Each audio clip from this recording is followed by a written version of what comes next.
Salutations! Thank you for lending an ear to The Voice of the Times for Thursday, November 25, 2021.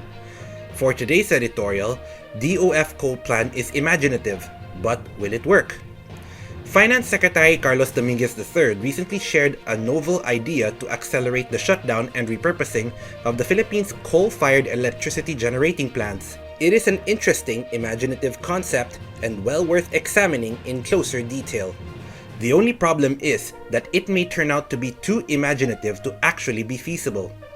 On the sidelines of the recent COP26 Climate Summit in Glasgow, Scotland, Dominguez, who is also chairman of the country's Climate Change Commission, suggested that foreign governments could buy out the shares of their investors in coal plants here and then donate these proceeds back to the government, or to an institution such as the Asian Development Bank. The ADB recently set up an Energy Transition Mechanism facility, a public-private finance vehicle designed to mobilize a large amount of funds, including commercial funds, to speed up the decommissioning of coal plants and development of sustainable replacement energy in participating countries. The Philippines and Indonesia are the first two countries signed up under the new initiative, and one coal plant in Mindanao is already part of the program. The benefit for foreign countries under the Dominguez plan is that they can count the funds spent for share buyouts as part of their pledged contributions to climate mitigation and adaptation financing. The Philippines, on the other hand, would be able to count the contributions against the conditional part of its nationally determined contribution to global climate targets. It has pledged to reduce its own greenhouse gas emissions by 75% by 2030, but about 72% is dependent on financial and other material assistance from developed countries. The astute reader may have already noticed that as Dominguez has described the plan, there is a bit of a disconnect between what a foreign government might buy out from a shareholder and what proceeds it can subsequently contribute to the government or the ETM facility. For example, let us suppose that an American firm has a 10% stake in a coal-fired plant here, with the remaining 90% being held by one or more Filipino companies as joint venture partners. The US government buys the 10% stake from its national firm, and that firm collects its cash proceeds from the transaction and goes on its merry way, leaving the picture. The supposedly donatable proceeds the US government now has, however, are not liquid funds that can be spent, but rather equity. It now essentially owns 10% of the plant.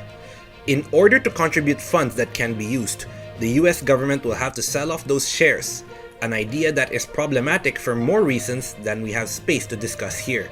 As an alternative, the US could turn that equity over to the government or to the ADB, but even then, it would still need to be liquidated at some point in order to be useful for the intended purpose of winding down the coal plant in question. Granted, there are actually a variety of complicated ways in which that could be done, but even if that is achieved, it still leaves a rather large elephant in the room: the need to buy out the stake of the private sector Filipino owners of the plant. Thus, thanks to the Philippines' historic lack of foresight in racing to privatize almost all of its energy resources and infrastructure, the task of taking control of coal plants in order to decommission and repurpose them is still a very expensive one, no matter what Dominguez's idea might contribute to solving the problem. That does not mean that further solutions cannot or will not be worked out, or that the government and financing partners such as the ADB should stop trying to find them.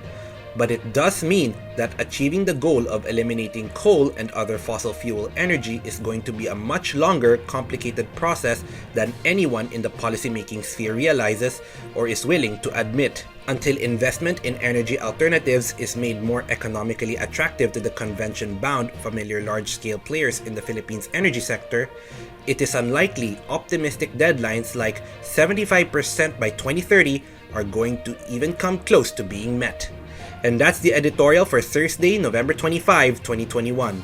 For more news and information, get a copy of the Manila Times on print, subscribe to its digital edition, or log on to www.manilatimes.net. Follow us on Twitter, Facebook, or Instagram, and listen to the Voice of the Times.